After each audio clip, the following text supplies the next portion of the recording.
नमस्कार दोस्तों, मेरा नाम प्रतीक है और आप मिस्ट्री टॉकीज से जुड़ चुके हैं। इस चैनल में हम भारतीय संस्कृति, तथ्य और कुछ रहस्यमयी विषयों पर वीडियो उपलब्ध कराते हैं। दोस्तों, इन्हीं विषयों से संबंधित वीडियोस को देखने के लिए चैनल को सब्सक्राइब करिए और साथ ही पड़ोस वाले बेल आइकन को दबाइए। दोस्तों, वीडियो पूरी अंत तक देखिए ताकि आप अपने मन की शंकाओं को दूर कर सकें।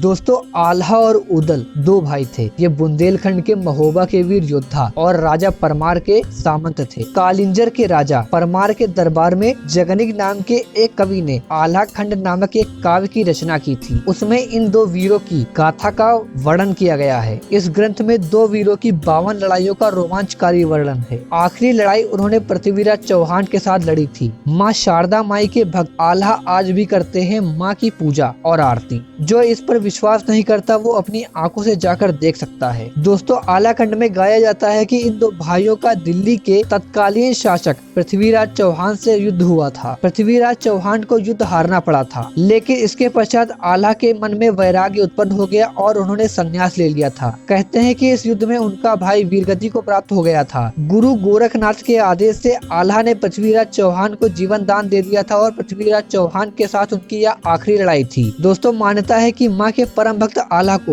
माँ शारदा का आशीर्वाद प्राप्त था, लिहाजा पृथ्वीराज चौहान की सेना को पीछे हटना पड़ा था। माँ के आदेशानुसार आल्हा ने अपनी साग यानी कि हथियार शारदा मंदिर पर चढ़ाकर नोक टेढ़ी कर दी थी, जिसे आज तक कोई सीधा नहीं कर पाया। मंदिर परिसर में ही तमाम ऐतिहासिक महत्व के अवशेष अभी भी आल्हा व पृथ्वीराज चौहान की जंग की गवाही देते हैं। मान्यता है कि माँ ने आल्हा को उनकी भक्ति और वीरता से प्रसन्न होकर अमर होने का वरदान दिया था। लोगों की माने तो आज भी रात 8 बजे मंदिर की आरती के बाद साफ सफाई होती है और फिर मंदिर के कपाट बंद कर दिए जाते हैं। इसके बावजूद जब सुबह होती है तो पुनः मंदिर खोला जाता है तो मंदिर में माँ की आरती और पूजा किए जाने के सबूत मिलते हैं। यह भी मान्यता है कि माता शारदा के दर्शन हर दिन सबसे पहले आल्हा और उदल ही करते हैं। बुंदेली इतिहास में आल्हा उदल के नाम बड़े ही आदर भाव से लिया जाता है। बुंदेली कवियों ने आल्हा का गीत भी बनाया है, जो सावन के महीने में बुंदेलखंड के हर गांव गली में गाया जाता है। पानीदार यहाँ का पानी, आग यहाँ के पानी में शौर्य गाथा के रूप में गाया जाता है। यही नहीं, बड़े लड़ैया मोहब्बे वाले खनक खनक बाजी तलवार आज भी यहाँ के बुंदेल के निवासी गाया करते हैं। मध्य प्रदेश के सतना जिले में महर तहसील के पास चित्रकूट पर्वत पर स्थित माता के इस मंदिर को महर देवी का शक्तिपीठ कहा जाता है। महर का मतलब है माँ का हार। माना जाता है कि यहाँ माँ सती का हार गिरा था, इसलिए इसकी गणना शक्तिपीठों में की जाती है। करीब